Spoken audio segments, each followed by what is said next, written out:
बिहार का सुशासन है, इसलिए मैंने आपके पहले इसमें कहा था कि यहाँ कानून से कुछ नहीं चलता है। यहाँ जो पूंजीपति चाहते हैं राजनेताओं से करवाना, वो हो रहा है।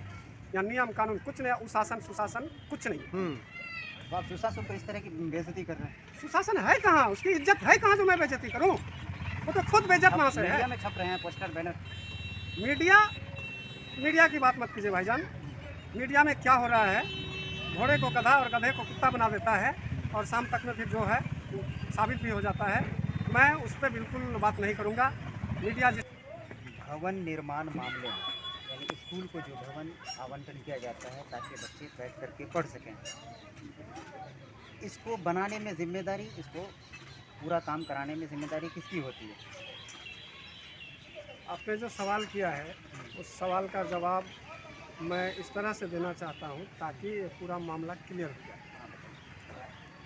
देखिए, जो बोरा बेचने के कांड पे मैं सस्पेंड हुआ, तो विभाग का कहना ये है सस्पेंड करने के बाद कि बोरा बेचने की जिम्मेवारी आपकी तो नहीं थी, शिक्षा समिति का था, और आपने शिक्षा समिति को बोरा बेचने ना देकर खुद बेचा, इसलिए आप सस्पेंड किए गए।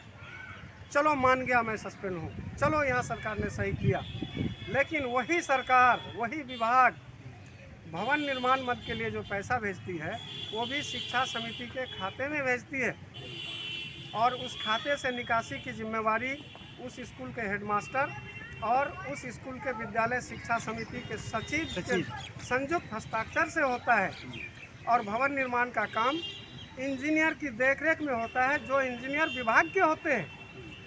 इंजीनियर की देखरेख में भवन निर्माण होगा, राशि की निकासी हेडमास्टर और सचिव के संयुक्त हस्ताक्षर से। इसमें किसका है? इसमें मुख्य जवाबदेही शिक्षा समिति की है, और शिक्षा समिति का ना तो अध्यक्ष होता है हेडमास्टर, ना सचिव होता है, वो सिर्फ एक पदेन सदस्य होता है। तो एक पदेन सदस्य को भवन निर्माण ना होने के कारण आप जेल भी भेज दिए, सस्पेंड भी कर दिए, लेकिन जो शिक्षा समिति के अध्यक्ष हैं और सचिव हैं जिनके संयुक्त हस्ताक्षर से राशि निकासी होती है, उसके खिलाफ आपने कोई कार्रवाई नहीं की, और ना ही जिस जेई यानी कन्या अभियंता की देखरेख में भवन निर्माण होता है उस अभियंता के खिलाफ आपने कोई कार्रवाई नहीं की। एक तरफ आप बोरा बेचने का इल्जाम शिक्षा समिति का जिम्मा बोलकर आप शिक्षक को निलंबित करते हैं, और दूसरी तरफ आप उस हेडमास्टर को जेल भेज देते हैं जिनके यहाँ भवन नहीं बना। मैं कहता हूँ अगर हेडमास्टर दोषी है तो जरूर सजा दीजिए, लेकिन उस दोष में शामिल और भी तो लोग हैं, उसको आप क्यों छोड़े हुए हैं? ये डबल स्टैंडर्ड क्यों? तो कौन कौन छूटा हुआ है? अभी भी शिक्षा समिति के अध्यक्ष, सचिव, भवन निर्माण के लिए जो जेई होते हैं कन्या अभियंता विभाग के, वो भी ऐश कर रहे हैं बाहर, और हमारा शिक्षक बेचारा जेल से आके निलंबन का दंश झेल रहा है। ये है बिहार का सुशासन। ये बिहार का सुशासन है, इसलिए मैंने आपके पहले इसमें कहा था कि यहाँ कानून से कुछ नहीं चलता है। यहाँ जो पूंजीपति चाहते हैं राजनेताओं से करवाना, वो हो रहा है। यहाँ नियम कानून कुछ नहीं, उशासन सुशासन कुछ नहीं। तो आप सुशासन को इस तरह की बेइज्जती कर रहे हैं। सुशासन है कहाँ, उसकी इज्जत है कहाँ जो मैं बेइज्जती करूँ? वो तो खुद बेइज्जत वहाँ से है। मीडिया में छप रहे हैं पोस्टर बैनर। मीडिया की बात मत कीजिए भाईजान। मीडिया में क्या हो रहा है, घोड़े को गधा और गधे को कुत्ता बना देता है, और शाम तक में फिर जो है साबित भी हो जाता है। मैं उस पर बिल्कुल बात नहीं करूँगा। मीडिया जिस तरह से सुशासन सुशासन चिल्ला रही है, आप आए हैं, आप भी एक मीडिया वाले हैं। मैंने जो बातें आपको कही, क्या आपको एक मीडिया कर्मी होने के अलावे आप एक इंसान भी हैं, और इंसान होने के नाते अगर आपका दिल कह रहा है कि तमीजुद्दीन सही बोला तो आप एहसास करें, गलत बोला तो वो भी एहसास करें, और आपके चैनल के, आपके जो मीडिया हैं, इनके जो श्रोता हैं जो देख रहे होंगे मेरे इस स्टेटमेंट को, मैं उन पे भी छोड़ना चाहता हूं कि मैंने जो कहा वो गलत है या सही। पकड़ेंगे और चुनाव के वक्त दारू पीकर या 500 रुपया लेकर वोट डालेंगे, हमारे सरकार की, माननीय मुख्यमंत्री नीतीश कुमार की यही सोच है, और इसी सोच के तहत वो शिक्षकों को जब ये इल्ज़ाम लगा रहे हैं मुख्यमंत्री कि वो बेहतर शिक्षा के लिए काम नहीं कर रही है, मान लीजिए इस पूरे बिहार में मुसलमानों का कोई नेता नहीं है, अगर कुर्मी ST SC OBC का अगर कोई नेता माना जाता है तो एक यादव समाज में लालू यादव को, और दूसरा कुर्मी समाज से ये माननीय नीतीश कुमार जी को। लेकिन स्वाभाविक गरीब यही लोग हैं, ST SC OBC के लोग, और उनके नेता होने के बावजूद भी उनके बच्चों की पढ़ाई स्कूलों में नहीं हो पाती है, बवजह शिक्षक की कमी। तो आप क्या कहना चाहेंगे इस मामले में कि वो उनका नेता होते ही अपने बच्चों पर ध्यान नहीं दे रहा? देखिए, ये माइनॉरिटी का नेता, कुर्मी का नेता, यादव की नेता, ये राजनीतिक मसले हैं, राजनीतिक लोग करेंगे। हम लोग इससे कोई मतलब हम लोगों को नहीं रहता है। हम सिर्फ इतना जानते हैं कि दबा कुचला वर्ग जो है, आर्थिक रूप से, सामाजिक रूप से, शैक्षणिक रूप से जो पीड़ित वर्ग है, वंचित वर्ग है, उनकी उन्नति कैसे हो। तो उनकी उन्नति के लिए सबसे पहला और आखिरी मार्ग है शिक्षा।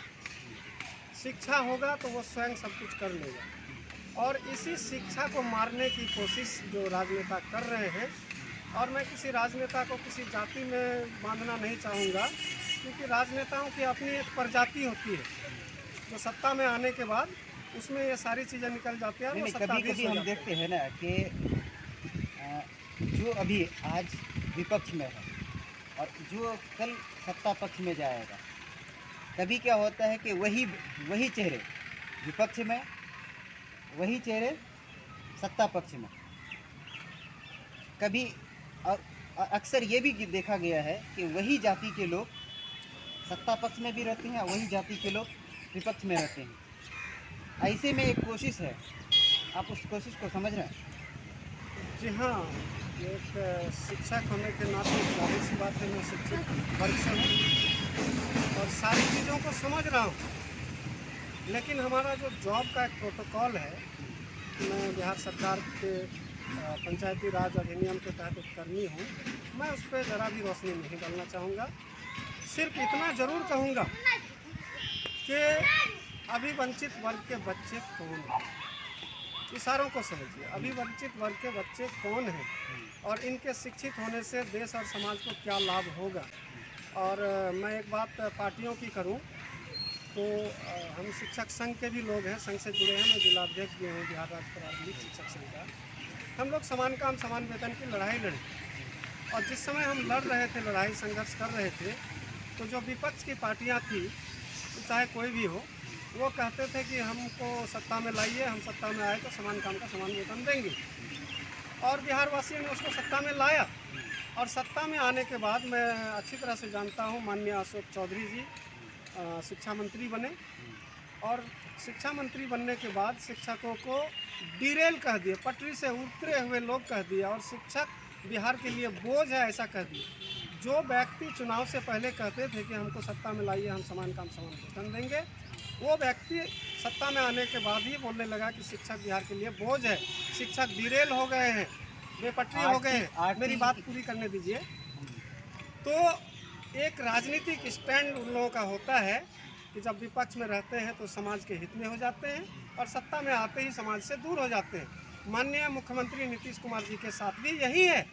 जैसा कि आपने कहा, मैं नहीं कह रहा हूँ कि कुर्मी नेता है, वो कोई कुर्मी नेता नहीं है, वो पूंजीपतियों का एजेंट है, और जो भी उस पर पूंजी इन्वेस्ट करेगा वो उसी के लिए काम करेगा। कोई कुर्मी, कोई यादव, कोई मुस्लिम, कोई ब्राह्मण, कोई राजपूत नहीं होता है। सर, सिर्फ और सिर्फ पैसा होता है।